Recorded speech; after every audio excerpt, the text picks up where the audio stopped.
Initially, the Situationist International focused on art making. In 1959, 3 artists held major exhibitions of their work, including Asger Jorn, whose modifications, or altered paintings, were shown at the Rive Gauche Gallery in Paris. These were second-hand, kitsch paintings by unknown artists, which were then overpainted by Jorn as a way of calling the activity of painting into question and the fulfillment of the self as expressed in action painting. In an essay entitled Détourned Painting, he wrote, "Be modern. Collectors, museums, if you have old painting, do not despair. Retain your memories, but deturn them, so that they correspond with your era. Why reject the old if one can modernize it with a few strokes of the brush? This casts a bit of contemporaneity on your old culture. Be up to date and distinguished at the same time. Painting is over. You might as well finish it off. Deturn. Long live painting." Whereas Jorn's response to the commodification of art resulted in modifications, Pinot Galizio's response was to create work that could be sold only by the meter. His industrial painting, rolls of canvas up to 145 meters in length, produced mainly by hand but with the aid of painting machines with special resins made by Galizio himself, could be draped along the walls of a gallery or stored in rolls. Theoretically, these industrial paintings could engulf entire cities. Pinot Galizio's industrial painting was subversive to the gallery system. Later, in the same year, Constant exhibited a number of his utopian models, part of his ongoing New Babylon project, at the Stedelijk Museum in Amsterdam. Inspired by unitary urbanism, in which the city is seen as a point of departure for new activities such as free play, these models were a plan for a new way of life in the automated world. Constant's work attempted to make connections between a creative urban lifestyle and the environment. Virtually all of his art-making activities were models for thought and recreation of the future. Unitary urbanism means that the architecture shouldn't be done without looking to the behavior of the man.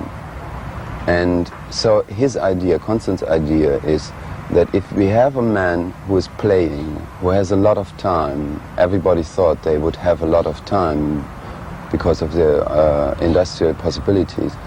If we have a man who is playing, he should have a city where he could live as a playing man.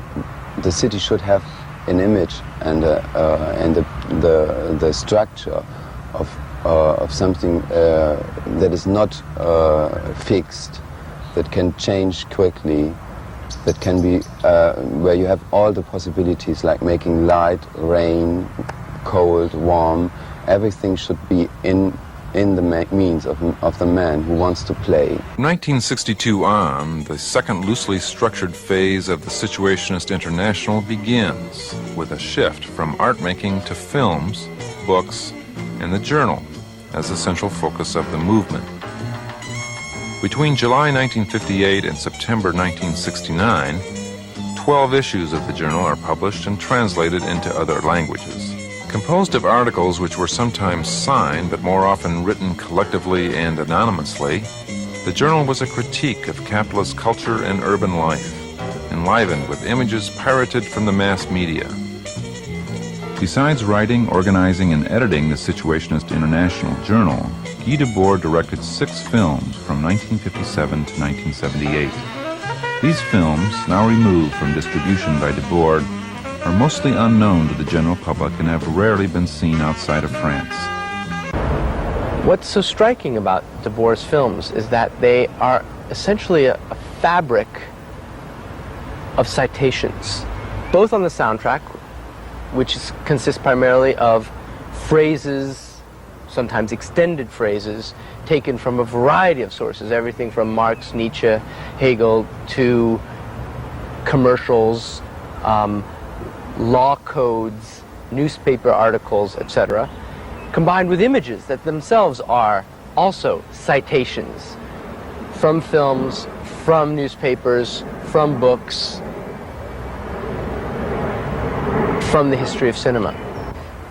Debord's cinema is strikingly reminiscent of films that an American public would be much more familiar with, given that Debord's films were never shown in America, even when they were being screened in France.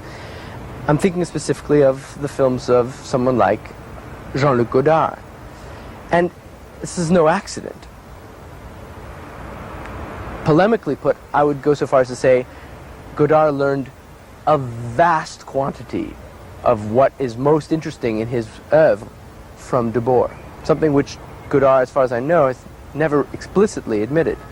But the parallels are striking. The late 60s were politically and socially volatile times in Europe and the United States. Dissatisfaction with the Vietnam War, societal values, and political structures was building, particularly in the universities.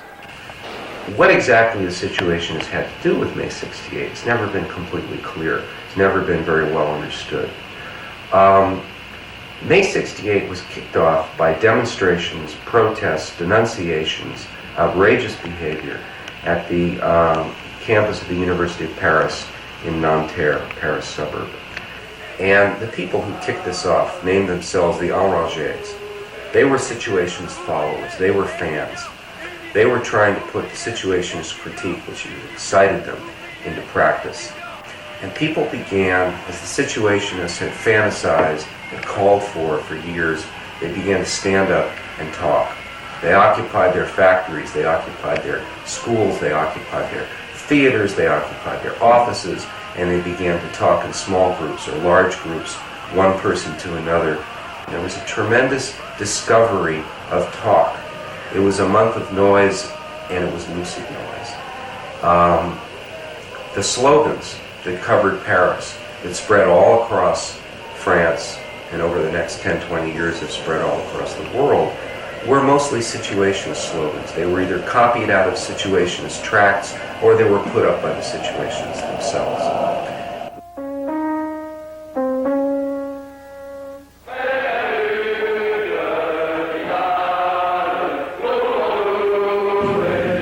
The Situations was that no matter how long some of their essays, no matter how serious many of their tracts were, they always believed that a good critique ought to be able to be boiled down to a single slogan, to a single new caption, new speech balloon stuck on an old comic strip. It ought to be comprehensible immediately to anybody.